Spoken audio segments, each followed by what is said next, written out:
Okay, so far we've added information about our company. We added branding. We could add announcements, departments, categories, and products. These are the initial definitions. Now the fun part begins. The eventual goal is to receive orders from our clients, which means we need forms, and you have a form builder, a very flexible form builder. To generate forms, you need to create fields first, so you could reuse those fields in multiple forms. You could have many forms and many fields, and these fields allow you to use multiple data types.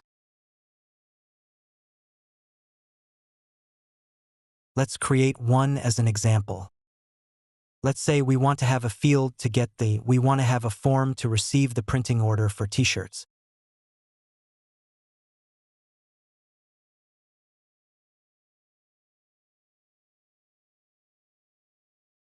So what do we want? We need a few information. One of the fields could be like where on the t-shirt they want it to be printed, and you need to add a unique key for each field because that key will be referenced when we receive data, and do not change this key.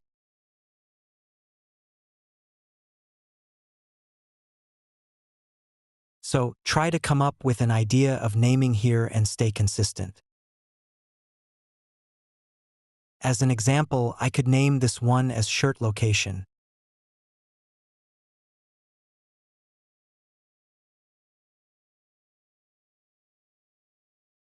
Maybe shirt location, and then maybe I can call it required because I want this field to be required.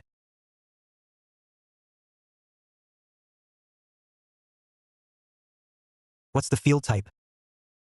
Multi-select is a good idea here. We have many types here, but multi-select is good. So print locations on the shirt, or maybe we can just print the location.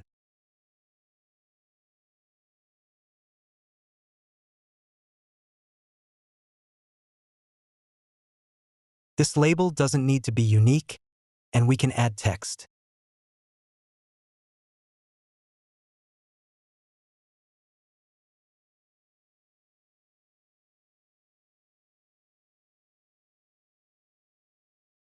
Of course, I have a typo here.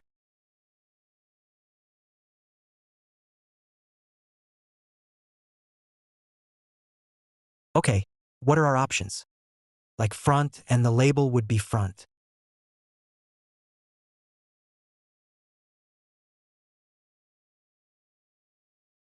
Back, and the label would be back.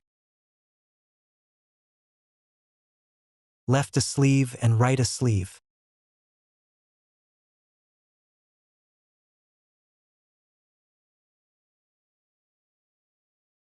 The label would be on the right sleeve. I believe that's enough. And is one required? Yes. Then I create the field. So the field is created, and you can see, of course, the details here, and we can add more fields.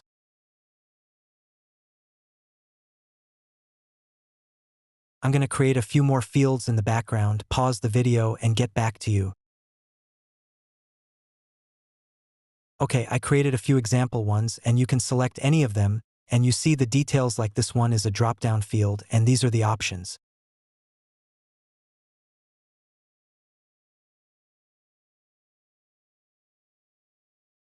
So you could have anything, and based on the type that you select, you know what other information you need to add.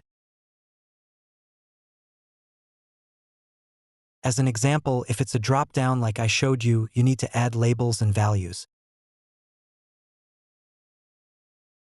If it's a date time, you don't need much information because it's like self-explanatory. It's a date time.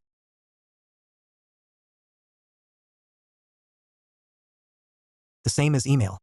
When you select an email input, it forces the user to enter an email address, a valid email address. Can't be like a random string, a random message. But if you add a product selector, it automatically opens a product selector there.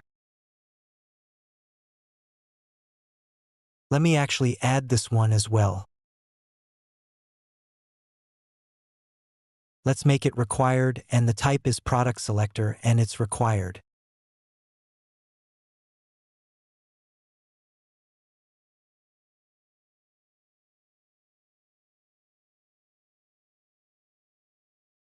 create, and the password, of course, is a password type. The label does not show any input, it just adds a label to the form. If you want a color, there will be a color picker. File upload allows you to upload a file. Date is similar to date time, but it accepts only a date. Date time accepts date and time.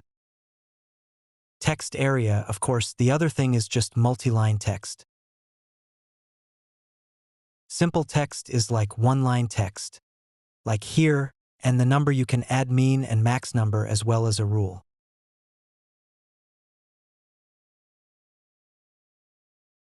So we have these fields here, for example. This gives us enough to start creating forms for now. We'll see you in the form tutorials.